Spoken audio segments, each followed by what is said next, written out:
శీర్షిక మీర గాలి వెంట నడిచిన రోజు. మీరకు గాలికంటే వేగంగా పరుగెత్తడం చాలా ఇష్టం. ప్రతి సాయంత్రం ఆమె తన ఇంటి దగ్గర ఉన్న విస్తారమైన పొలంలో పరుగెత్తేది. ఆమె నవ్వు గడ్డిరప్పల శబ్దంతో కలిసిపోయేది. ఒక ప్రకాశవంతమైన మధ్యాహ్నం ఆమె గాలిని వెంటాడుతూ ఉండగా ఒక ఆశ్చర్యకరమైన విషయం గమనించింది. ఒక చిన్న గోధుమరంగు కుక్క గాలి దారిని చూపిస్తున్నట్టు ముందుకు నడుస్తోంది. ఆసక్తితో మీర దాని వెంట వెళ్ళింది. ఆ కుక్క లక్ష్యంతో నడుస్తూ సన్నని దారుల్లోంచి ఎత్తైన చెట్ల పక్కగా చిన్న చెక్క వంతెన మీదుగా వెళ్ళింది. మీర అడుగులు నెమ్మదించాయి, కాని ఆమె ఆసక్తి ఆమెను ముందుకు లాగింది. ఆమె చుట్టూ ఉన్న ప్రపంచం కొత్తగా అనిపించింది. గాలి ఆమె కోసం ఒక రహస్య మార్గాన్ని తెరిచినట్టు.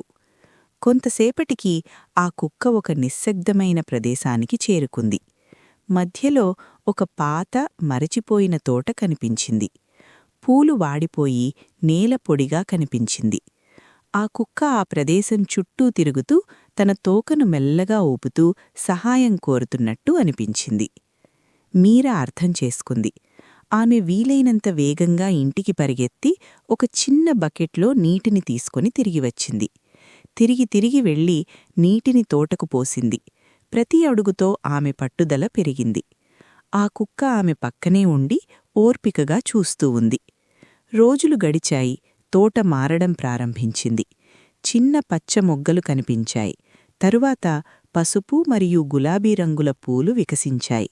సీతాకోకచిలుకలు ఎగిరివచ్చాయి. గాలి తీయని సువాసనతో నిండిపోయింది. ఆ మరచిపోయిన ప్రదేశం మళ్లీ జీవంతో నిండిపోయింది. ఒక సాయంత్రం మీర వికసించిన తోటను చూస్తూ నిలబడి ఉండగా గాలి మళ్లీ వీచింది. చిన్న గోధుమరంగు కుక్క మళ్లీ పరుగెత్తింది. కాని ఈసారి మీర నవ్వుతూ అక్కడే నిలబడింది. ఆమె నేర్చుకుంది, కొన్నిసార్లు గాలి వెంట నడవడం అందమైన దారికి తీసుకెళ్తుంది. మరికొన్నిసార్లు ఆ అందాన్ని మనమే సృష్టించాలి.